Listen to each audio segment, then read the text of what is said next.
Last one, let's go. All right, so now we're to the point of thinking about monopolies, right? So monopolies are when there's only one producer of a good or service, which means that they have more control over prices, right? They have more control over what they're going to get out of something. They have more control over how much quantity they can produce and at what price. So monopolies are not only one company in the world produces something. There might be a geographic monopoly, such as Spectrum in Edwardsville. There might be a place where it's only one option. There might be a government allowed monopoly. Sometimes when the government has an exclusive contract for one good or service, they may only allow one place or one company to produce a good or service.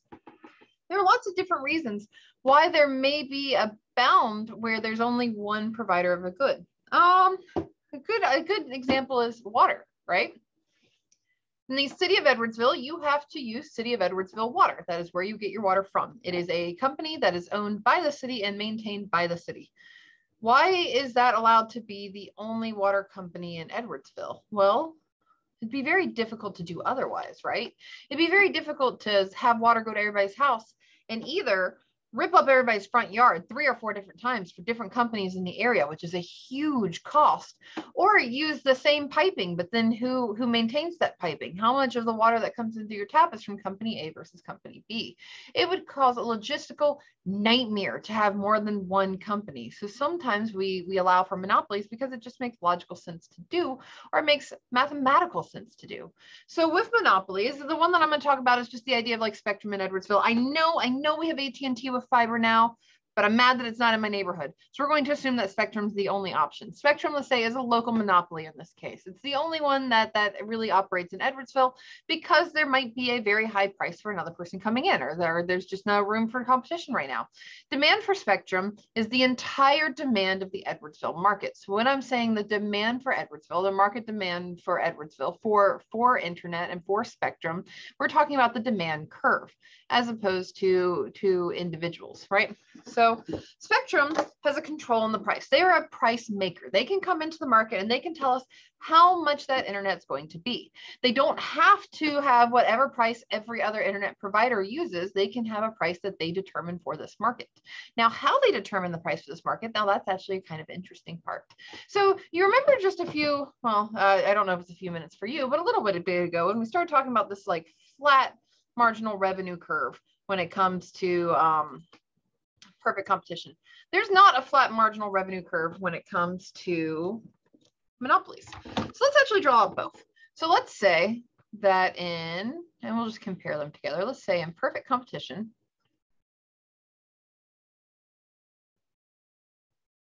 we know that we have a flat marginal revenue curve, which is equal to price. Everybody charges the exact same price, so that's our price star. We have some sort of check mark moving upwards, which is our marginal cost. And ideally, we have an average variable cost and an average total cost, and we would love it if we were able to pay those. So if we're below it, that's kind of a problem. If we're above it, that's not as much of a problem and we're good. So actually, you know what, let's show it in that situation. I keep having like this urge to show it in the loss formation, but let's not. Let's say that we're a profitable firm. So maybe our average variable cost is here, and let's have our average total cost be here. So in perfect competition, we have this sort of situation. Notice we have this flat marginal revenue curve. Now in a monopoly, since there's only one provider of a good or service, oh my goodness, that is one of the worst drawings I've ever done in my life. Oof. Okay, so for a monopoly, notice that I said that the demand for this company was equal to the market demand. That's because they are the market. They are the only provider of a good or service. That means what's going to be really important when we're considering a monopoly situation, so let's say monopoly. Monopoly, yeah. Which, by the way, is the only board game that is banned from every economics professor party ever, by the way. None of us will play it. Not only at this school, at every school I've ever been at, we all refuse to play Monopoly. It's an atrocious game because all of us just try to think way too hard about it, and it will always end friendships. All right, but anyways, because they are the entire market, we need to worry about the demand curve. So in this case, our downward sloping demand curve is important when it comes to monopolies. Notice that we don't have an imperfect competition because the marginal revenue is the same no matter how much you sell. That first sweater is $25, that fifth sweater is $25. In Monopoly, they can do something different. They can either have lots of different types of products and sell you different levels of service so that everybody can get internet, but someone can get the $200 internet and someone can get the $10 internet. Costs them about the same to turn on or off the line, but these are different levels that they can offer. There might be other things like that. So their marginal revenue curve, instead of being a flat line, actually is downward sloping. Let's say it's like this. Marginal revenue, right? So we got demand, marginal revenue, and then we're going to still have the same sort of thing for the marginal cost and the average total cost. So marginal cost will still look like a check mark, and average total cost, let's say maybe it looks something like that, average total cost, right? So the difference is in both of these, we are going to produce the amount where marginal revenue equals marginal cost. So marginal revenue equals marginal cost. Notice right here where that marginal cost intersects marginal revenue, we already know all the way from the beginning that that is the Q star that we produce. In Monopoly, it's the same thing. See that our check mark meets our marginal revenue curve right here. So we got our Q star, and our economic profit is the difference in between that marginal cost, right? Oops. And whoa, why is my pin messing up?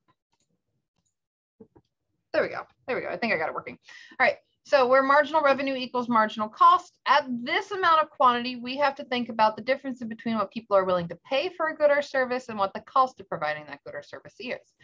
In the perfect competition case, we look at the marginal revenue line because that's the amount of money that we get in. It's not necessarily the same here, right? So we operated the part where marginal revenue equals marginal cost, but the amount people are willing to pay and the amount that we charge them is where that demand line is. Remember that demand is at that quantity, the willingness people are willing to pay or to buy for that good, that next good, right? So the difference in between that amount of the demand curve, because that's what they'll end up charging because they are a monopoly and they don't have competition pushing their prices down. The difference in between that and this average total cost curve creates a new square. And this right here, this is our total revenue. Kind of cool, right? So the total revenue just looks a little different. The only real part, I'm not going to ask you to draw any of these. I'm not going to ask you to manipulate these graphs. The only thing I really want you to notice, the difference between perfect competition is the function of this marginal revenue. Is it downward sloping or is it a flat line? That's going to tell us a lot when it comes to what sort of market we're dealing with and attributes of that market as well. So knowing that we have a downward sloping marginal revenue curve and that we're going to start approaching this loss in a different way, because notice we don't have to have the same price as where marginal revenue equals marginal cost. Marginal revenue equals marginal cost might have a price right here, but the price that we actually charge is going to be this P star up here. The difference in those prices, well, that's that idea of markup that we had talked about, right? It's the extra amount above what the competition, or if we were in a perfect market equilibrium where the supply and demand withdrawals, it's a little bit of a markup because this company has some control over the market. They have some power in the market. They have the ability to set prices, and to set prices, they can't just say, oh, internet's going to be $5 million, because then no one would pay for it, right? The market power is just the idea that we have some sort of price where marginal cost would equal marginal revenue. But because this company has market power, they can charge some amount above that. That's the idea that, like, if there were 1 million cable companies in Edwardsville, we'd probably pay like $50 for internet. Because Spectrum is the only one, they can mark it up to 120 or 130. Okay. So they are a price maker, and that's a function of this demand curve and marginal revenue curve. Oh, why is my, I don't know why every piece of technology I have is breaking. Actually, I do. It's because some of my code's running in the background and it's a big data set and it's breaking, but we're going to get through it. We're going to get through it. So in general, what we need to know about a monopoly is a single firm that serves an entire market. That area might be a local market, but something is preventing another company from competing with this market, right? Most monopolies are actually local. It's very, very rare in the world that we have one company that is the entire market for something, right? It's happened a couple times with sand, ice, certain chemicals. Tanzanite. Tanzanite is a gemstone that is only sold from one source in Tanzania, so there is only one server of that primary market. Most monopolies are local. It's the idea that like you have one water company in a town, you have one cable company in a town, you might have one donut shop in a town, you might have one coffee shop in a smaller town like Edwardsville, which, by the way, gotta brag, we have like 4, right? We are doing very good. Foodie kind of town. That's the slogan of Edwardsville. Anyways, that's besides the point. Most monopolies are local, and the demand curve for the firm's product is the market demand curve. That's because everybody and their willingness to pay is for this one producer. They are the entire market. So the firm gets prices where they affect the quantity demanded, because the quantity demanded is really going to matter with the relationship in between prices. They don't have to sell at marginal revenue equals marginal cost. They can sell at the quantity demand at marginal revenue, marginal cost for the price of what people would be willing to pay for that level of quantity. So there's lots of sources of monopoly power, right? Some of this can be from economies of scale. It could be that they have scaled up and they have multiple parts of the chain, right? So maybe if it's a sandwich that they're producing, maybe they have both the supplier and they own the bread companies and they own the distribution companies and they own the delivery companies and they own the farms and they own, there might be some sort of scale, right? Scope might be that not only do they sell sandwiches, but they also sell the other things that might be in that, right? So they might sell the soup and the bowls and the plates, and there might be a wider range of things that they're offering where they are the only person who can really ideally get this from. There can be patents or legal barriers. Those are the ones that are most common. It's the idea of why don't we have another water company come into Edwardsville? There are massive legal barriers to do so because Edwardsville owns the water company. They do not want someone coming in there. There's exclusive contracts, like there's one particular type of rivets that are used to hold together the binding on planes. And the really cool part about this is that it shaves off about 2% of what a normal rivet would have by having a slightly bulbous top and a slightly thinner piece in the middle, so that when it gets pushed downwards by the riveting machine, the bulbous part actually pushes down, expands it outwards, and it fills the space with about 2% less material. This was so interesting, fascinating, and cool that the airlines ended up purchasing it, because that 2% savings on an airplane that has 60,000 plus rivets is a big deal, right? It's a huge weight deal. It can save millions of dollars in fuel cost every single year for airlines. So they have an exclusive contract where that is the rivet that they purchase, and one place has the patent on it. So everybody has to get that one special type of rivet from an exclusive contract from this one particular type of place because of this really cool additional feature, right? Then when it comes to monopoly power, there's also the idea of collusion. So all of those first 4, those are legal, right? For the most part, unless the SEC shuts you down, it makes sense to have economies of scale, to like scale up your production, or scope to offer other services. For patents or legal barriers, those are the ways that we encourage research and development and design, because we can give people the rights to their profits for a period of time. It incentivizes them to do it. Exclusionary contracts, sometimes that works, sometimes it's allowable, but collusion is the one where things start to get messy. And this is the cool part of week 6 when I go into all the legislation related to collusion. But that's the one where good management quickly becomes toxic or bad management. Good management is knowing how to work with the first 4. Bad management is doing the 5th. So collusion's illegal in the United States. That's the idea of, I think the original reason why some of these laws came about, and we'll talk about the history of them, was because there was a variety of gas stations who, whenever a new gas station tried to come into town, all the existing gas stations agreed on a price and would drop their price at the same time, which the new person couldn't do. It forced them out of town, so that you had one person who was either monopoly because they owned everything, or there would be a series of companies that worked together and they acted like a monopoly because they made their pricing decisions together. That's where things start to become problematic, right? Where the source of monopoly power is no longer a legal entity. Well, it is a legal entity in the United States, but it's no longer doing legal activities in the United States. when it starts to become illicit. We will talk really in depth about that in week 6, and that's actually part of my favorite stuff to talk about. So don't worry, we'll get there. It'll be fun. But when we manage a monopoly, when you're a manager of a monopoly, there's many questions that you have to answer. How much should Spectrum charge for telecom? Obviously, they can't, even if they're the only provider, they can't charge $5 million or even $5,000. What should that markup be? Well, a lot of that's going to be related to, well, what's their monopoly power? What ability do they have to make markups in the market? What percentage of the markup can there be above what the marginal cost would be? Is the current package price effective? Does it maximize profits? Well, it depends. If the monopolist ends up just operating at the same price where marginal revenue equals marginal cost, they won't make as much of their potential revenue as they can, right? It gets rid of the profit of having demand above average total cost. Instead, what it has is it has a much smaller, just short run profit scheme.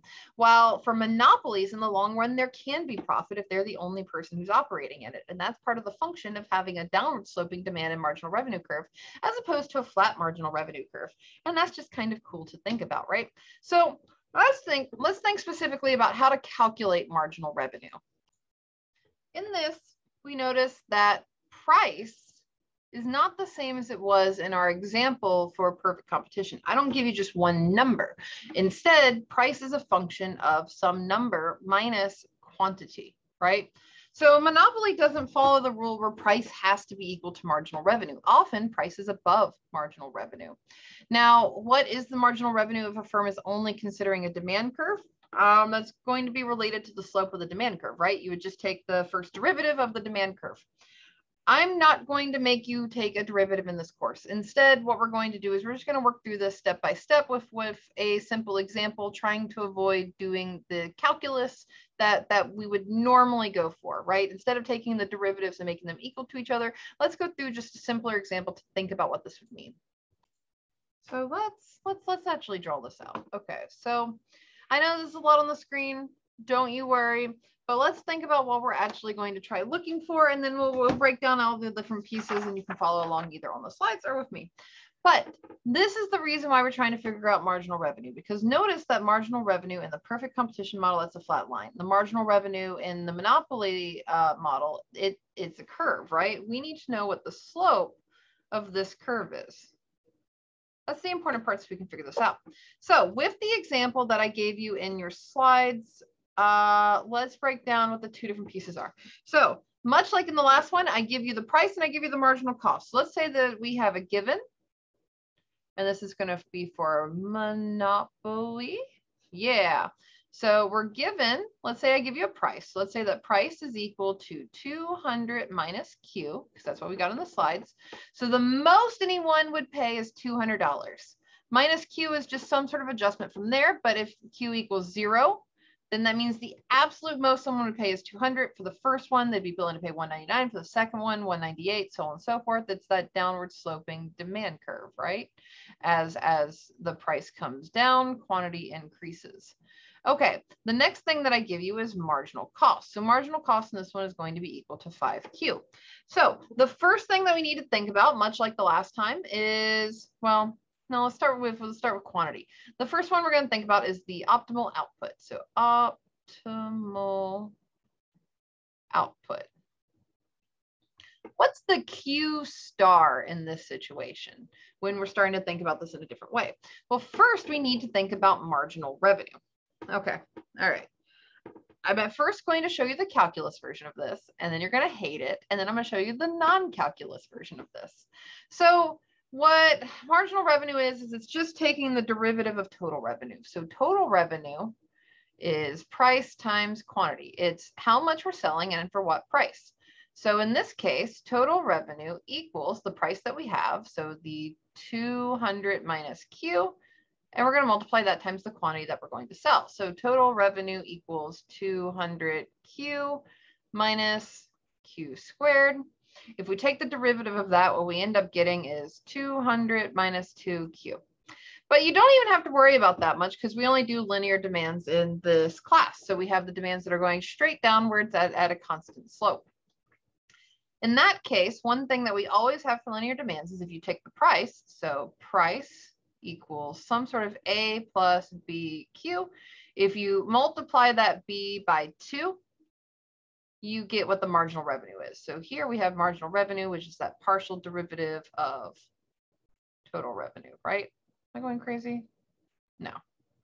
Yeah. Anyways, it's just the partial derivative of total revenue with respect to price.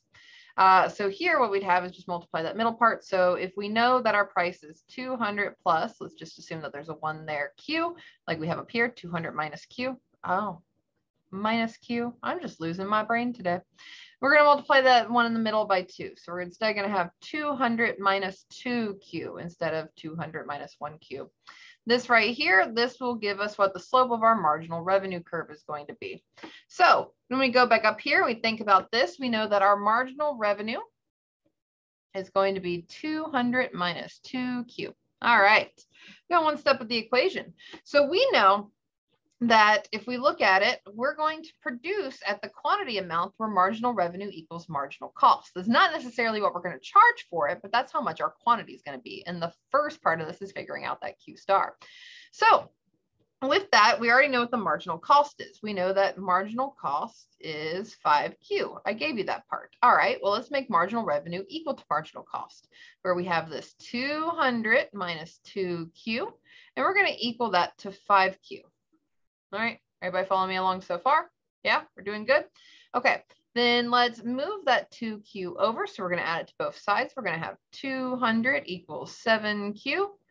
That's about 30, right? So let's say that this Q is approximately 30. We can figure out the exact numbers if you want to, but I'm just making it easy. Let's just say it's approximately 30. Okay, well, now that we have an optimal quantity, now we need to know about the optimal price. We need to know what that P star is. So optimal price. What is the P star? Okay, well, from here, we know our price equation. We know that price equals 200 minus Q.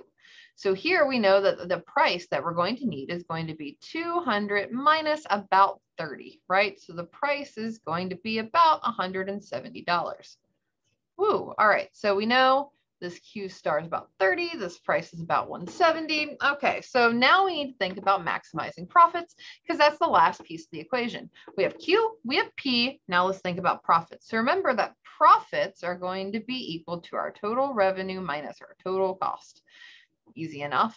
So we know that our profits are going to be equal to total revenue. Remember that total revenue is price times quantity, how much we're selling and how much for. So we're going to have this as the price. We know the price is 170 and the quantity, we know that this is 30. So this is going to be this total revenue piece. Okay. Now we need to subtract total cost. We know what total cost is, right? So total cost is going to be that marginal cost, how much it costs to produce the next one, times the quantity amount. In this one, we know that one. We know that our marginal cost is 5Q. Well, in that, we know this is 5 times, and we've already identified Q as 30. So 5 times 30. So that's the marginal cost times another Q. So we're going to multiply this by the 30 again. Alrighty, so 170 times 30 minus 5 times 30 times 30. What this all comes out to is about $600. So the profit that this person ended up making was $600. I'm going to be honest with you. I'm going to ask you to understand this, but I will not be giving you any difficult equations. You won't really be solving this on your test. I need you to be aware that it exists and that it is different from the perfect competition model. Right? And that the way that it exists and it's different is because we're going to have a slope to this marginal revenue curve. Now we calculate the marginal revenue either by taking the partial derivative, or you can just multiply this piece in the A plus BQ, multiply this piece by 2. In our case, we multiplied it to 2. It could be 4, could be something else, right? Because that's just the easiest way of dealing with a linear demand curve. What I need you to be able to know is that whether we're in perfect competition or we're in monopoly, there's going to be ways that we can use price and marginal cost to determine quantity, price, and profits.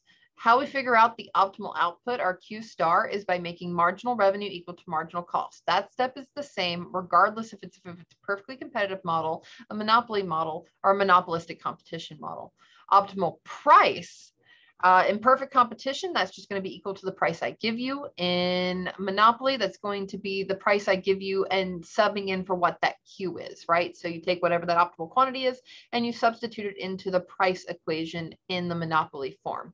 Both ways, you need to focus on what profit is. Profit is total revenue minus total cost. In perfect competition, it's equal to 0. Our total revenue is going to equal our total cost because there's no economic profit in the long run. For monopolies, there is economic profit in the long run. That total revenue can be greater than the total cost. All right. I know that's scary. Look it over again, shake it out. We got this. And when it comes to your exam, it is going to be the case that on the week of your exam, I am going to put up some review videos that you're going to be able to work through. And anything that I need you to know from this, I will work through example problems of. Okay. All right, so what's the important part to really remember about monopolies? What does it boil down to when we are thinking about their total revenue, their total cost, how we're going to get to this quantity and price?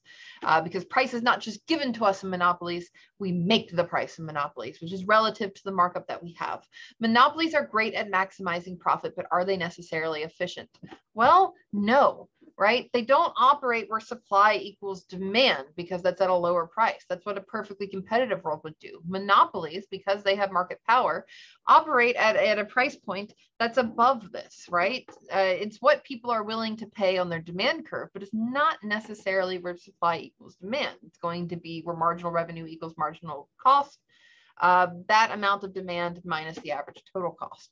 So it's just a different way of thinking about it. The price is going to be greater than the marginal cost.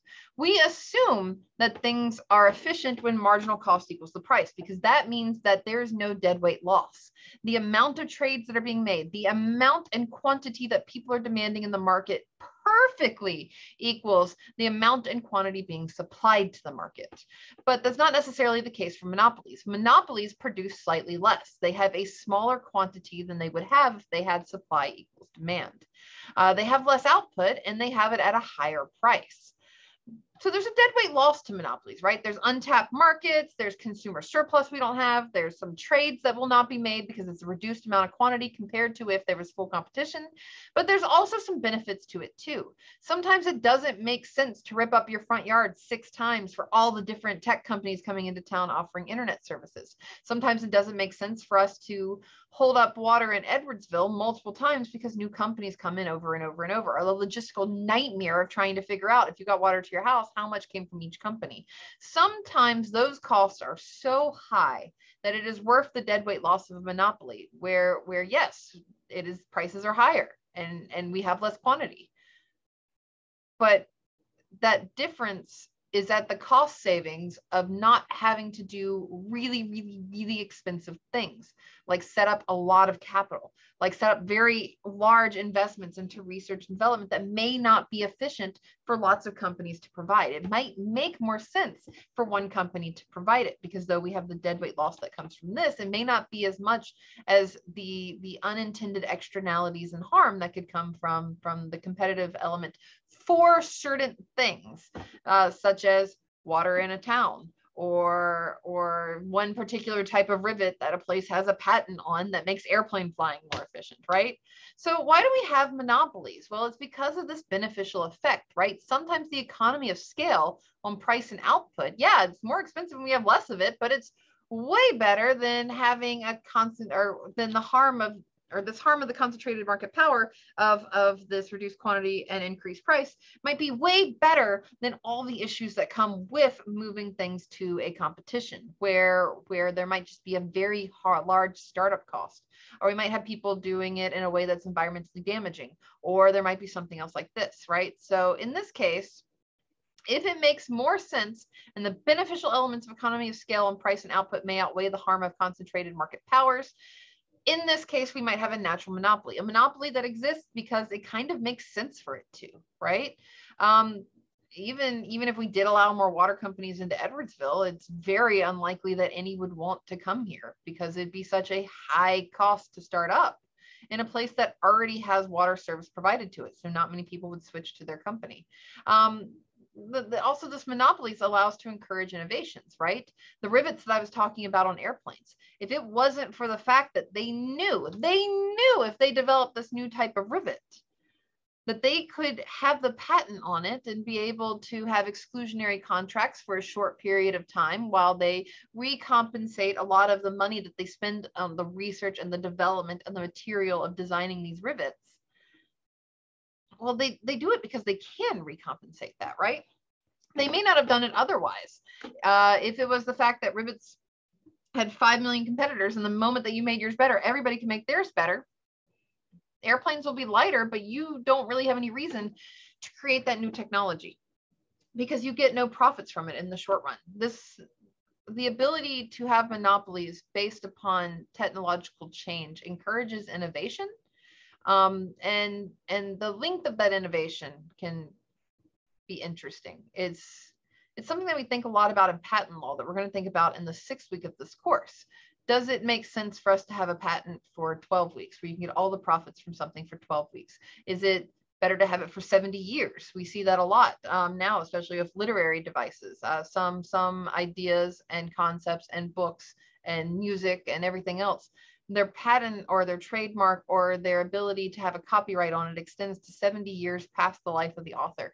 That definitely encourages innovation, that there are artists who know that they can produce something that no one else will replicate or steal from them because it's protected. But at what cost is that too? Sometimes it's really, really good. It's how we get the innovation and the design and the arts, but it comes at the cost of maybe not being able to make things efficient quicker, right? Or to be able to move more to perfect competition where we have more quantity being produced at a lower price. The fact that we have lower quantity, high prices now protect or innovate or encourage people to make those moves, but it prevents you from getting to the point of perfect competition where new people can come into the market and new people can compete with it and we expand quantity and reduce prices. So it depends, right? There's lots of reasons why we might have monopolies and may not have monopolies, but it's again an extreme. The perfect competition is the extreme of we have so many people competing in a market that not one person can affect the price. Monopoly is we have a market that is so concentrated that only one person sets the price and that is it, right? But that's not how most of the world works. The most realistic model is a combination of the two. It's the monopolistic competition. So this means that there are a few firms and they compete and they're all price setters. They can all make their own price, but the price setting has to be reasonable. For example, Delta, American Airlines, United, Spirit, those are by far the 4 largest sets of airlines that we have in the United States. It's a monopolistic competition. There's not that many airlines. Like, yeah, we have a few more than that, but most of them contract together. We can really boil it down to there's 4 really key players that drive the prices of airlines, right? Or of airplane tickets. So can one of them come in and say, I am going to charge $5,000 for a flight to Chicago from St. Louis? No, they can't do that. Because monopolistic competition means that there's still some competition. If you have a ridiculous price, your competitors will compete for your customers. But why is a Spirit airline ticket to, let's say, Vegas, $49, while one on Delta is $129 and you have to go through Atlanta, right? Why does that situation exist? Well, it exists because there is some product differentiation. You get slightly different service, you get slightly different amenities, you get slightly different chances of your flight getting delayed, you get so many other things. So when it comes to the actual graph of what's happening, notice that for perfect competition, we have this flat marginal revenue line. For monopoly, we have a very steep marginal revenue and demand line. Monopolistic competition looks kind of like this monopoly, except it's sort of like in between. So let's think about it. So we have our price, we have our quantity, but we have a downward sloping demand line. But actually, let's make this a little bit more extreme. We have a downward sloping demand line. Notice that that is not nearly as steep as it was in the monopoly case. It's closer to flat, but it's not as flat as the perfectly competitive case.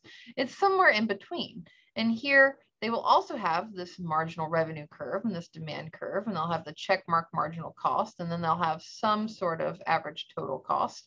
They have this slope. The slope allows them to have some markup. Each individual airline can charge a little bit more. Each individual coffee shop in Edwardsville, they can kind of have a little wiggle room on prices. They all don't have to have the same price because at least there's some differentiation in their product and also some differentiation in their customers and how they advertise to them. So it's just that in this monopolistic competition case, let's put this right here. Monopolistic competition.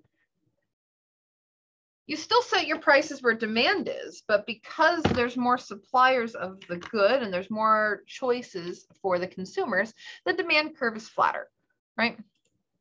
For this particular thing. So there's lots of good for consumers. Typically there's lower prices and more variety. When we have 4 or 5 airlines or even 10 or 11 airlines, there's lower prices than what there would be if there's only one airline and more variety, but there's not such lower prices as in the cases if it was perfectly competitive and we had thousands of airlines, right? So this might be bad for equality. The price will still be above the marginal cost. There will still be some unexploited consumer surplus. There will still be some deadweight loss because these prices are still going to be above what it would be if it was a perfectly competitive market. But people can still enter, right? It might be a little bit harder, but they can. So we have the markup where the price is above it, so that we're not necessarily having equality, but that's like monopolies. The part that has the perfect competition aspect is that there's zero economic profit in the long run. Yes, in a monopolistic competition, it is harder to start your business, but if there's profits to be made in airlines, a new airline will come in eventually, right?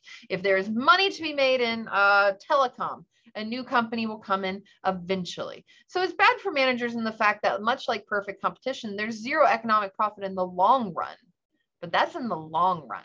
And that's economic profit. That's not necessarily accounting profit. So it's still possible to have economic profit in the short run, especially when, for example, you find unexplored markets where you can reduce the deadweight loss, such as when an airline adds a new city because they have figured out before the other airlines did that there's actually customers there.